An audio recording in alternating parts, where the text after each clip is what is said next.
चलिए Panagar PSC coaching में आप सभी का स्वागत है। आज हम पढ़ेंगे पंचायती भाग 9 संविधान का।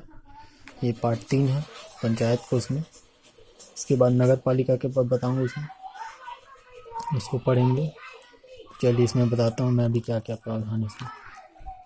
तो पंचायतें क्या है, तो पंचायतें को बता चुका हूँ। इसके पहले 2 वीडियो डाल चुका हूँ, उसको पहले देखिए फिर इसमें आइएगा आप लोग। पार्ट 3 में है तो इसमें अभी बेसिकली जो संविधान में जो भाग 9 में उल्लेखित है उसके बारे में, जो अनुच्छेद के अंतर्गत में दिया गया उसको मैं बताऊंगा। तो ये 243 से 243 तक इसमें सम्मिलित है, इसको याद रखना।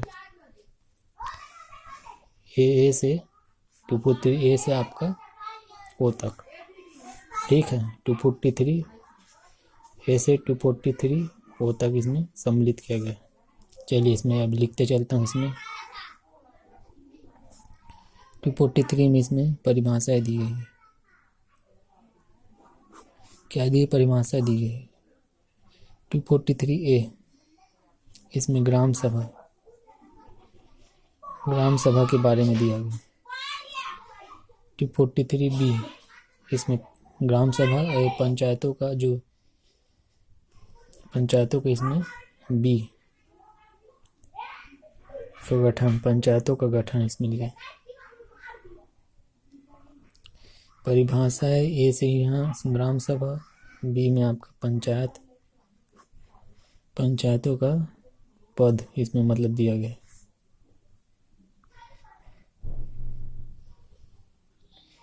इसमें थोड़ा ये गठन इसमें लिखना, बी से गठन सब मतलब पद दिया है इसमें। 243 सी में दिया है संरचना,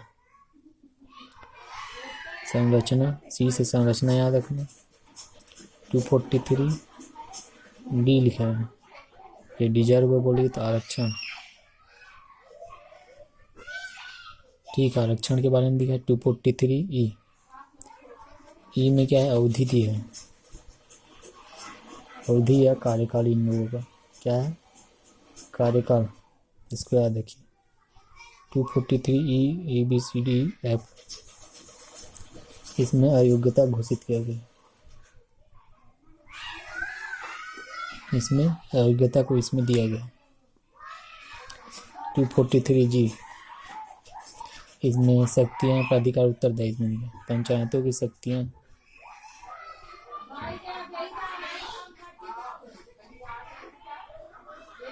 प्राधिकार इसमें दिया गया, इसको याद रखना। 243 एच, इसमें एच में पंचायतों की जो कर लगाने की शक्ति, कर लगाने की इसमें शक्ति दिया गया, इसको याद रखिए, एच में दिया गया। एक 243 आई में इसमें दिया है जो वित्त आयोग इसमें गठन, जो वित्त स्थिति की समीक्षा के लिए वित्त आयोग का गठन इसमें किया जाएगा। राज्यपाल द्वारा हर राज्य में एक वित्त आयोग होगा। क्या बोल रहा हूँ, इसको लिख दे रहा हूँ फिर बताऊंगा इसमें क्या। फिर 243 आई जे है, तो लेखा का जांच, इसको याद रखना। जांच या अंकेक्षण भी बोला जाता है। एल जे के में दिया गया इसमें चुनाव, पंचायतों का चुनाव इसमें दिया है। 243 एल, इनका लागू होना, जिस क्षेत्र में लागू होना इसमें सम्मिलित है, जो क्षेत्र में लागू होना इसमें याद रखना। संघीय क्षेत्रों पर जो लागू होते हैं। 243 एम, ये मतलब मना है, मतलब लागू ना होना इसमें सम्मिलित है। 243 एन, ये जो जारी रहना, निरंतरता इसमें सम्मिलित है, इसको याद रखना। निरंतरता के बारे में जानिए इसको। 243 ओ है, ये मतलब ने चुनाव मामले में न्यायालय के हस्तक्षेप पर रोक, चुनावी मामलों पर चुनावी मामलों पर न्यायालय का हस्तक्षेप पर रोक। न्यायालय हस्तक्षेप पर रोक इसमें दिया गया है, इसको देखना इसमें। ठीक है, चलिए मैं बताता हूँ इसमें। तो 243 में क्या दिया, परिभाषा दी है। 243 में ग्राम सभा, 243B में पंचायत का पद, 243C में संरचना, 243D में आरक्षण, 243E में अवधि कार्यकाल, 243F अयोग्यता, 243G शक्तियाँ या प्राधिकार दिया गया, 243H कर लगाने की शक्ति, 243I वित्त आयोग का गठन, 243J लेखा का जांच, 243K चुनाव, 243L लागू होना, 243M लागू ना होना, 243N निरंतरता, 243O चुनावी मामलों पर हस्तक्षेप पर रोक। इसको याद रखना, चुनावी मामलों पर हस्तक्षेप पर क्या रोक लगाना, ये सभी इसमें सम्मिलित किया गया। संरचना में संरचना, गठन भी बोल सकते हो। डिजर्व मतलब आरक्षण, अवधि कार्यकाल इस ई में, एफ में अयोग्यता, डी आपका शक्तियाँ, एच आपका कर लगाने की शक्ति, 243I वित्त आयोग का गठन, 243J लेखा का जांच, के में आपका चुनाव हुआ, 243L लागू होना और एम में लागू ना होना, 243N में निरंतरता, 243O में चुनावी मामलों पर हस्तक्षेप पर रोक। ये सभी को इसमें दिया गया। ठीक है, इसके बारे में आगे मैं बताता हूँ इसमें का। तो ये तो हो गया अभी संविधान के बारे में। ये मतलब इसमें क्या क्या प्रावधान के अनुच्छेद के अंतर्गत दिए गए। ये अनुच्छेद है, ये लिखा हूँ इसमें का, क्या है आपका अनुच्छेद है ये। अब इसके बाद जो है इसमें जो 11 अनुसूची दी है, मतलब अनुसूची जो 11वां अनुसूची में जो 29 विषय जोड़े गए उसको इसमें बता देता हूँ कौन से इसमें प्रावधान किए गए। चलिए, इसमें 11वीं अनुसूची में जो 29 विषय शामिल है, 29 विषय जोड़े गए थे संशोधन करके। जब उस टाइम में जो 73वां संविधान संशोधन 1992 टाइमिंग में, 1992 जो अधिनियम बना था, फिर 1993 में जो इसको लागू किया गया, तो उसी में 29 विषय को ऐड किया गया अनुसूची में। 11वीं अनुसूची में एक नया अनुसूची भी जोड़ा गया था, 10 थे उसमें फिर एक जोड़ा तो 11 हुआ। तो चलिए इसमें का बताता हूँ मैं, इसमें का कौन कौन से विषय इसमें सम्मिलित। हर चीज़ इसमें लिख नहीं पाऊंगा, इसमें ऐसे ही बता देता हूँ। तो पहला इसमें लिखा गया था कृषि, जिसमें कृषि विस्तार सम्मिलित था। उसमें पहला था एक कृषि, जिसमें विस्तार, कृषि का विस्तार सम्मिलित हो, मतलब कोई क्षेत्र है कृषि वाला, उसमें कृषि का विस्तार भी हो, वो संबंधित है आपका पहला एक। भूमि विकास से संबंधित मामले उसमें सम्मिलित विषय है सेकेंड नंबर का। भूमि विकास है या भूमि सुधार लागू करना, या भूमि को संगठित करना, या भूमि का संरक्षण करना, तो भूमि से पूरे संबंधित मामले हैं, उसका भी विषय सम्मिलित है इसमें। एक तो क्या बताया, कृषि का एक नॉर्मल भूमि जो रहता है उसको मतलब सुधार करने, लागू करने, या उसको संगठित करने, या उसका संरक्षण करने, ये सभी इसमें सम्मिलित होंगे। और जैसे सिंचाई उचाई के लिए, तो सिंचाई का व्यवस्था भी उन लोग उसमें प्रबंध किया गया, जैसे लघु सिंचाई, जल प्रबंधन, नदियों के मध्य जो भूमि को विकास करना, जो अगल बगल नदी के बगल में भूमि नहीं रहती है, तो कई बार बाढ़ आता है तो मिट्टी के साथ बह जाता है, तो उन सभी का विकास करना। पशुपालन, दुग्ध व्यवसाय, मत्स्य पालन। अब खेती में क्या आ गया, एक तो पशुपालन, दुग्ध उत्पादन, दूध व्यवसाय वाला जो गाय वाय से दूध निकालती हैं, और मत्स्य पालन जो मछली पालते हैं, वो सब इसमें विषय सम्मिलित है। और मत्स्य उद्योग भी है, जो आपका बड़े लेवल में, जो आपका समुद्री किनारे जो मछली उछली बड़े लेवल में उद्योग रहता है, उसको भी सम्मिलित किया गया है। जो जरूरी नहीं है कि हम लोग के यहाँ तो नहीं है, छत्तीसगढ़ में जो समुद्र तटीय जो इलाके हैं वहाँ ग्राम लेवल स्तर पे उद्योग कहीं क्षेत्र पर होते हैं, तो वहाँ मछली उद्योग भी होता है। और वन जीवन, जैसे कि कृषि खेती, उसी जैसे कोई व्यक्ति है, वन जीवन जो ग्रामीण जीवन, जंगल झाड़ी में रह रहे हैं या कृषि खेती कर रहे हैं, वो सब इसमें सम्मिलित होगा, वनों में जो निवास कर रहे हैं। और जो लघु वन के रूप में रह रहे हैं, उत्पत्ति उनकी करना। लघु वन की उत्पत्ति वो भी सम्मिलित है। एक लघु उद्योग है जो छोटे मोटे कुटीर उद्योग भी, जो खाद्य उद्योग के लिए फेमस है, जो खाद्य सामग्री बेचते हैं लघु उद्योग के लिए। एक खादी ग्राम वाले, जो खादी ग्राम कुटीर उद्योग, जो कोसा उसा रेशम उसम रेशमी कपड़े का जो उनका निर्माण करते हैं। और ग्रामीण विकास वाले क्षेत्र भी विषय सम्मिलित है। पीने वाला पानी है ना, पीने के पानी का भी सम्मिलित मतलब से इसमें दिया गया है। अब ईंधन और पशु चारा, ईंधन और पशु चारा दोनों इसमें सम्मिलित है। और जो सड़क उड़क बनवाते हैं, पुल तट जल मार्ग अन्य संचार के साधन सभी सम्मिलित है। क्या क्या बोला मैं? सड़क, पुल, तट, जल मार्ग अन्य संचार के साधन, इसमें सभी क्या है? सम्मिलित है। जो ग्रामीण विद्युत विभाजन समाहित है, इसमें सम्मिलित है। और गैर परंपरागत स्रोत, ऊर्जा के स्रोत इसमें भी सम्मिलित है। इसको याद रखना। गरीबी उन्मूलन का कार्यक्रम भी सम्मिलित है। प्राथमिक एवं माध्यमिक शिक्षा संबंधी विद्यालय इसमें सम्मिलित है। जो प्राथमिक और माध्यमिक शिक्षा देना ग्रामीण विकास लोगों को, मतलब सभी क्या है? पंचायत से संबंधित है। यांत्रिक प्रशिक्षण देना, व्यावसायिक शिक्षा देना, जो व्यावसायिक शिक्षा, जो काम वाला रुचि देना, नॉलेज देना, ये सभी क्या इसमें सम्मिलित है। जैसे वयस्क हो गया, गैर वयस्क शिक्षा आदि सब दिया जाता है, इसको याद। पुस्तकालय देना, ये सब शामिल। सांस्कृतिक कार्य, पुस्तकालय है, सांस्कृतिक कार्य संबंधित। बाजार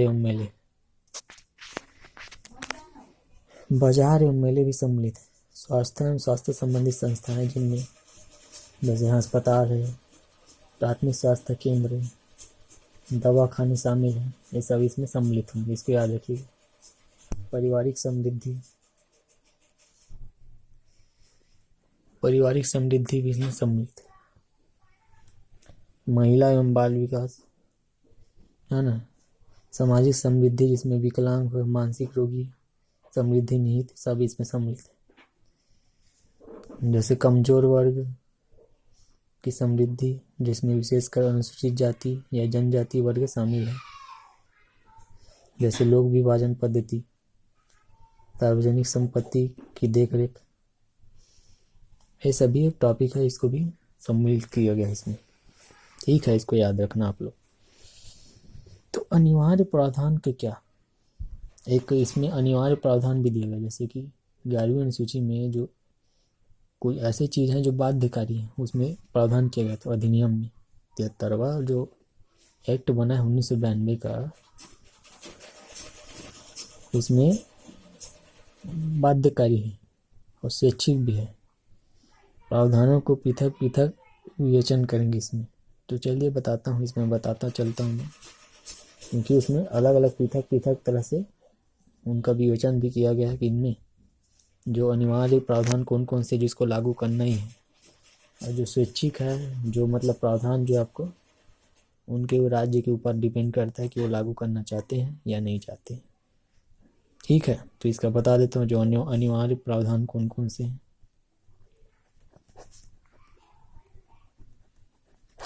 एक तो अनिवार्य प्रावधान होता है, फिर एक बार इसके बाद है स्वैच्छिक प्रावधान।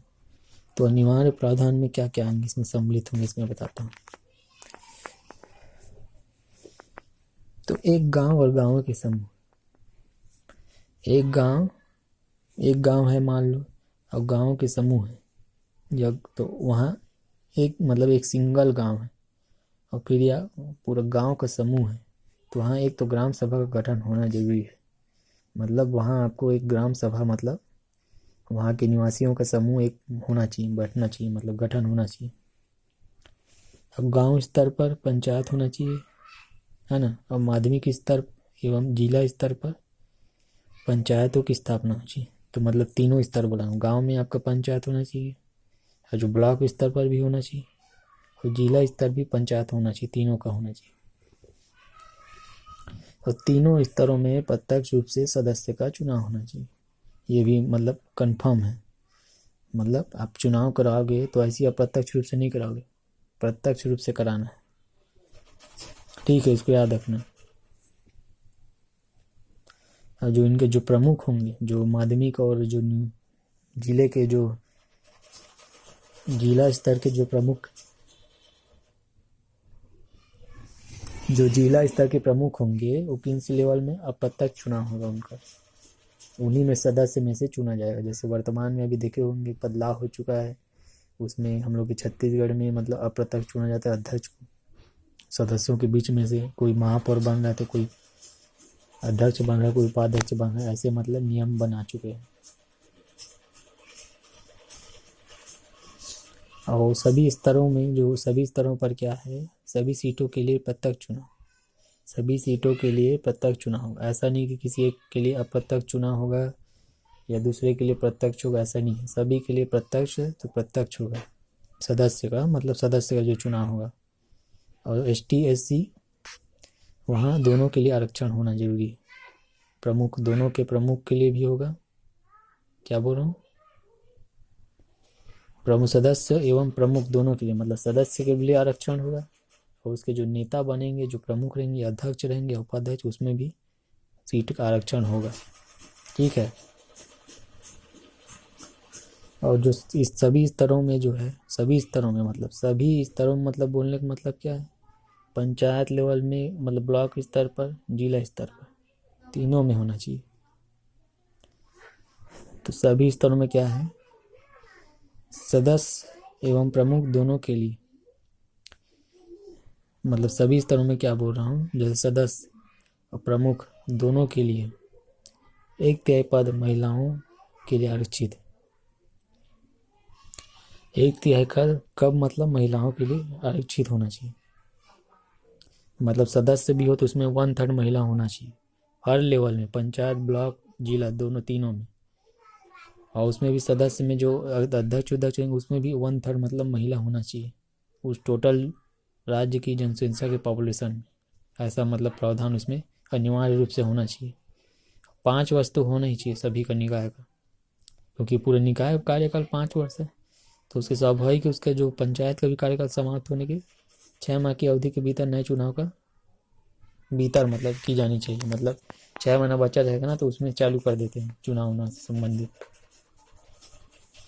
और चुनाव के लिए राज्य निर्वाचन आयोग उपस्थित हो, इसको याद रखना। चुनाव के लिए क्या होगा, राज्य निर्वाचन आयोग होंगे, इसको याद रखिए आप। और एक राज्य वित्त आयोग भी होगा। एक तो चुनाव आयोग होगा, निर्वाचन आयोग की स्थापना होगी, और एक जो हर 5 वर्ष में राज्यपाल द्वारा राज्य वित्त आयोग की स्थापना की जानी चाहिए। ये उसमें प्रावधान किया गया कि इसमें अनिवार्य प्रावधान है, ये मतलब इसमें होना चाहिए। 11वीं अनुसूची के एक विषय के रूप में मान लो, ये एक्ट में दिया गया है। जो 73वां एक्ट है ना 1992 में, इसमें सम्मिलित किया गया 73वां संशोधन अधिनियम, इसमें दूसरा में देखिए, इसमें है अनिवार्य स्वैच्छिक रूप से स्वैच्छिक प्रावधान इसमें दिया गया है। देखिए इसमें बताता हूँ इसमें, चलिए तो स्वैच्छिक प्रावधान में क्या क्या बांटा गया है।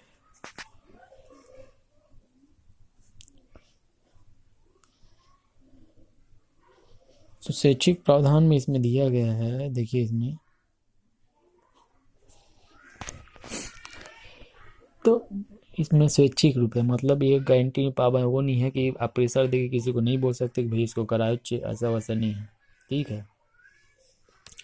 अब इसमें क्या, विधानसभा है एवं संसदीय के निर्वाचन क्षेत्र विशेष के, जो जैसे कि कोई विधानसभा क्षेत्र या संसदीय के जो, जैसे कि मैं बोल रहा हूँ, जैसे पंचायती राज संस्थाएं जो भी उसमें है, या संसद के दोनों, संसद पहले जोड़ो, देखो मैं बताता हूँ। पंचायती राज संस्थाओं में मान लो संसद है और या फिर विधानमंडल है, तो दोनों सदनों के प्रतिनिधि को शामिल किया जाना है ना।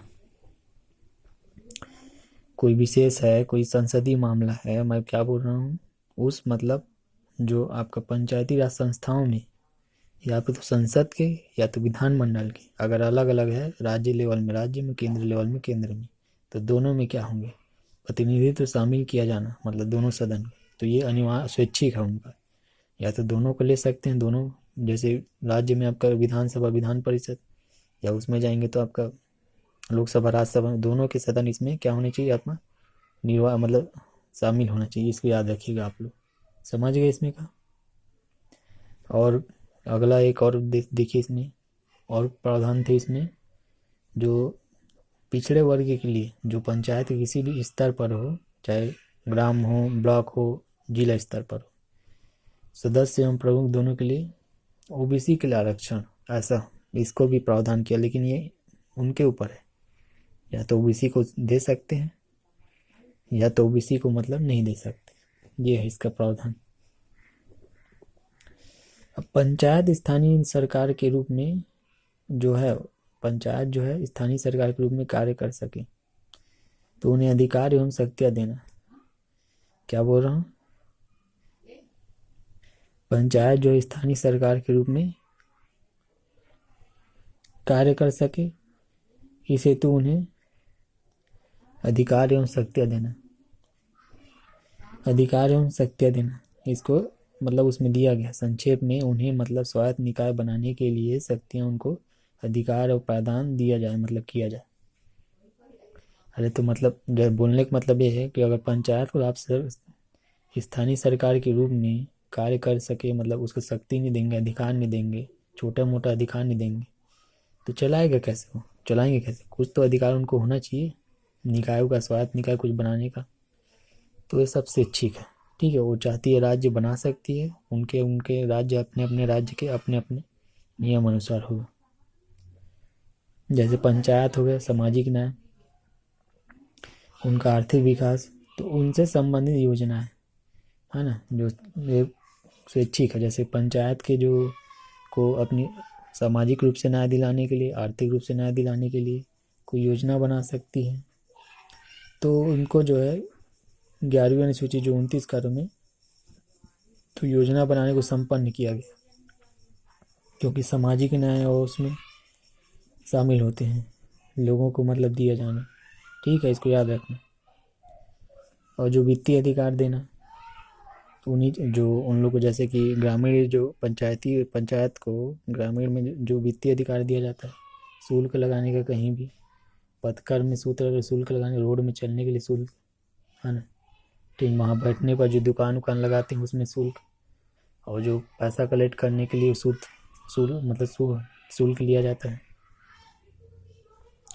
ठीक है, इसको याद रखना। तो एक अधिनियम एक आता है पेशा वाला, पेशा अधिनियम के उद्देश्य क्या है, तो संविधान के भाग 9 के जो पंचायतों से जुड़े प्रावधानों को, है ना, तो जो पंचायत के जो पेशा अधिनियम क्या है उद्देश्य, मतलब पेशा एक अधिनियम लाया था 1996 में, तो इसमें पंचायत से संबंधित जो संविधान में भाग 9 में दिया है 5वीं अनुसूची में वर्णित क्षेत्रों पर, जो उनको छोड़कर संसद के जो संशोधनों सहित क्या करते हैं, उनको क्या अनुसूचित क्षेत्र तक विस्तारित करना। जो अनुसूचित क्षेत्र देखे होंगे, कोई जिला है अनुसूचित क्षेत्र में आता है, कई ठो, सभी नहीं आते हम लोग के जैसे छत्तीसगढ़ में, या आप दूसरे स्टेट में देख सकते हैं, कई ठो जिले ऐसे रहते हैं, और कई ठो जिले ऐसी माड़ा जिले रहते हैं, और एक कई ठो जिले अनुसूचित क्षेत्र में आते हैं। तो पेशा को लाने का मतलब क्या है, पेशा एक्ट क्या है, पेशा एक्ट ये क्या है, 1996 विस्तार अधिनियम, ये क्या है, विस्तार अधिनियम है इसमें।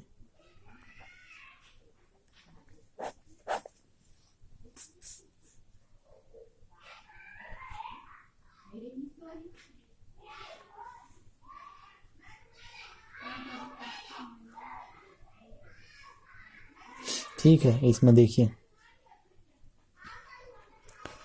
तो पैसा एक्ट 1996 विस्तार अधिनियम, इसको याद रखना, समझ गए, 1996 में पैसा एक्ट।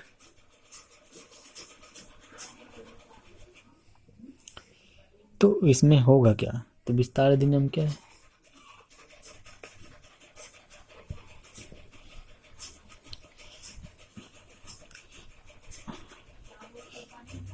तो 1996 में जो पैसा एक्ट लाया था, इसमें क्या पंचायतों का मैं वो क्या क्या बताया, अनुसूचित क्षेत्रों तक विस्तारित करना, यही है इसका नियम, इसको विस्तार करना। तो अभी वर्तमान में 2016 में एक संशोधन टाइप का हुआ था, जो राज्यों में जो 10 राज्यों में लगभग 5वीं अनुसूचित क्षेत्र आते हैं, जो पाँचवीं जो अनुसूचित क्षेत्र में उसमें आते हैं, इसको बताया गया। और 6 में जो है भाग अनुसूचित 6 में उसमें असम, मेघालय, त्रिपुरा, मिजोरम के बारे में दिया है। और जो 5वीं अनुसूची में शामिल होते हैं जो 10 राज्य हैं, इसमें से आंध्र प्रदेश, तेलंगाना है, छत्तीसगढ़, गुजरात, हिमाचल प्रदेश, झारखंड, मध्य प्रदेश, महाराष्ट्र, उड़ीसा और राजस्थान। महाराष्ट्र, उड़ीसा, राजस्थान, मध्य प्रदेश, झारखंड, हिमाचल प्रदेश, गुजरात, छत्तीसगढ़, तेलंगाना, आंध्र। तो पंचायती राज अधिनियम संशोधन पर इन पर लागू करें कानून, मतलब अधिनियमित है कौन सा, पैसा वाला 10 राज्यों पर, इसको याद रखना। तो वही है जुड़े प्रावधान के तहत ये है कि पंचायतों से जुड़े जो प्रावधान को संशोधनों के साथ अनुसूचित क्षेत्रों में विस्तारित करना। क्या करना? अनुसूचित क्षेत्रों में क्या करना? विस्तारित करना, इसको दिया गया। और जनजाति जनसंख्या को, जो जनजाति जो जनसंख्या है वहाँ की, जो ST SC पॉपुलेशन है, वहाँ क्या स्वशासन मतलब उन लोग को प्रदान करना, ये पैसा का मतलब वो है के तहत। और जो ग्राम सभा को सभी जो गतिविधियाँ हैं केंद्र बनाना है ना, ग्राम प्रशासन स्थापित करना, वहाँ ग्रामों में वहाँ प्रशासन और ग्राम सभा को गतिविधियों का केंद्र बनाना। लोकतंत्र के तहत जो ही मैं बताया कि अभी ग्राम प्रशासन हो गया और ग्राम सभा को सभी गतिविधियों का केंद्र बनाना, ये सब इसमें सम्मिलित है। और जो पारंपरिक परिपाटियों की जो सुसंगता से उपयुक्त प्रशासनिक ढांचा विकसित करना। क्या बोल रहा हूँ जी? जो पारंपरिक परिपाटियों है ना, सुसंगता में उपयुक्त और प्रशासनिक ढांचा क्या करना, विकसित करना, ये सभी सम्मिलित होंगे।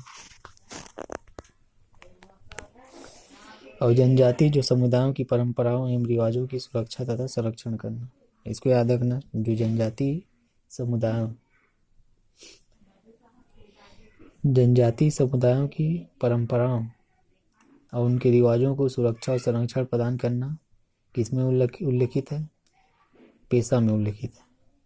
क्योंकि कई बार आप देखोगे कि बाहरी व्यक्ति को वहाँ मतलब बैठे उठे रहते हैं, उन लोग को पुलिस को फोन फान कर देते हैं, मतलब गलत विचार मतलब करोगे कुछ भी, तो जनजातियों लोग को उन लोग को अधिकार देता है कि उनको जो कुछ मतलब उनके प्रति दंड का प्रावधान मतलब भी करता है, जैसे ST ST निवारण अत्याचार निवारण अधिनियम के तहत।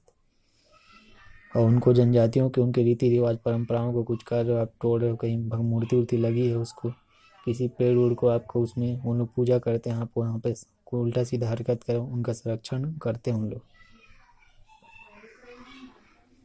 और जो जनजाति लोगों की आवश्यकता के अनुरूप उपयुक्त जो विशिष्ट जो शक्तियों से युक्त करना, मतलब लोगों की जनजाति लोगों की जो आवश्यकता के अनुरूप उनकी जैसे जैसी आवश्यकता पड़ेंगी तो उसमें क्या करना, सुधार लाना, उनमें शक्तियाँ उनको देना, है ना।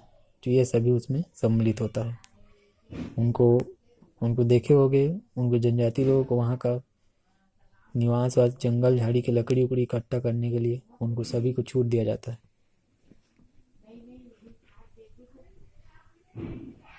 जैसे कि हाई लेवल का पंचायत है और कई बार देखे होंगे वो निचले स्तर में जो अधिकार छीन लेते हैं, तो उससे बचाने के लिए अनुसूचित क्षेत्र में पेशा को लागू किया गया है। इसको याद रखना। जो 5वीं अनुसूची में 10 राज्य उल्लेखित है तो सब इसमें सम्मिलित होंगे। उद्देश्य मतलब वही था कि विस्तार करना। अब इसमें विशेषताएं भी हैं, जैसे अनुसूचित क्षेत्र में जो पंचायतों पर जो है ना विधान जो लगता है, विधि लगता है पंचायत पर, जो कानून है, सामाजिक या धार्मिक प्रचलन है, पारंपरिक प्रबंध परिपाटियों के अनुरूप होगा। मतलब जो पहले के धार्मिक उर्मी के पहले के रीति रिवाज है वो सामुदायिक संसाधनों के उनके अनुरूप ही होगा। जो विधान जो विधि चल रही है, जो कानून चल रहा है, ऐसा टाइप है। जैसे एक गांव के अंतर एक समुदाय का वास स्थल है ना, तो वास स्थलों के जो समूह है या टोला का समूह होगा, तो जहाँ मतलब समुदाय है, यहाँ परंपरा है, रीति रिवाज है, तो वहीं का जीवन यापन वहाँ मतलब अपना जीवन यापन कर रहे हो मतलब वो अपना कर सकते हैं। जहाँ का टोला है, वहाँ का समूह है, अपने समुदाय की परंपराओं को उनके हिसाब से अपना देख सकते हैं, जैसा उनको रहना है। और प्रत्येक गांव की एक याद रखना, हर मतलब ग्राम में ग्राम सभा होती है उन लोगों की, और उनका नाम ग्राम स्तर पर पंचायत के लिए निर्वाचक सूची में दर्ज किए गए, इसमें याद रखना। अब प्रत्येक ग्राम, जैसे देखियो, प्रत्येक ग्राम सभा अपने लोगों की परंपराओं, है ना, लोगों की परंपराओं, प्रथाओं, उनके सांस्कृतिक पहचान, सामुदायिक संसाधन, विवाद निवारण, और उनके जो परंपरागत जो तरीकों के सुरक्षा और संरक्षण के लिए सक्षम होगी। इसको याद रखिएगा। क्या क्या बोला मैं? प्रत्येक ग्राम सभा, है ना, अपने लोगों की परंपराओं, प्रथाओं, सांस्कृतिक पहचान, सामुदायिक संसाधन, विवाद निवारण और परंपरागत तरीकों की सुरक्षा और संरक्षण के लिए क्या होगी? सक्षम होगी। इसको याद रखिएगा आप लोग। प्रत्येक ग्राम सभा में सामाजिक आर्थिक विकास के कार्यक्रमों एवं परियोजनाओं की स्वीकृति भी उनके द्वारा दी जाती है। सामाजिक आर्थिक और विकास कार्यक्रमों एवं परियोजनाओं की स्वीकृति भी उनके द्वारा क्या दी जाती है? इसको याद रखिएगा आप लोग। ठीक है, तो ये तो हो गया, मैं पेशा का बता दिया, उनके रीति रिवाज, परंपराओं, प्रथाओं, सांस्कृतिक पहचान, सामुदायिक संसाधन, विवाद निवारण, तरीकों की सुरक्षा, संरक्षण एवं सक्षम सभी तरह से मतलब होंगे, मतलब उनका संरक्षण किया जाएगा। उन लोग खुद सक्षम होंगे कि मतलब वो अपना क्या कर सकते हैं? विकास कर सकते हैं। इसको याद रखना। और भी बहुत सारे हैं, जैसे कि उनमें जो ST SC के उन लोग कई सारी सुरक्षा, आरक्षण भी उन लोग को दिया जाता है। उनमें जो कई सारे चुनाव भी वहाँ क्षेत्र में, उस क्षेत्र में जो विकास परियोजना भी चलती हैं। ठीक है, पट्टा उट्टा भी दिया जाता है उन लोगों को, खनन पट्टा उट्टा दिया जाता है, अधिकार दिया जाता है, नीलामी भी कराई जाती है उनकी भूमि को सभी संबंधित। और जो पेड़ उड़ कटते उठते हैं उसको भी उन अधिकार, रोकने उकने का अधिकार रहता है, बाजार लगाने का अधिकार रहता है, सामाजिक नियंत्रण भी उन लोग के द्वारा की जाती है, तो वैसा भी उनको अधिकार देता है। तो चलिए, वीडियो देखने के लिए आप सभी का धन्यवाद।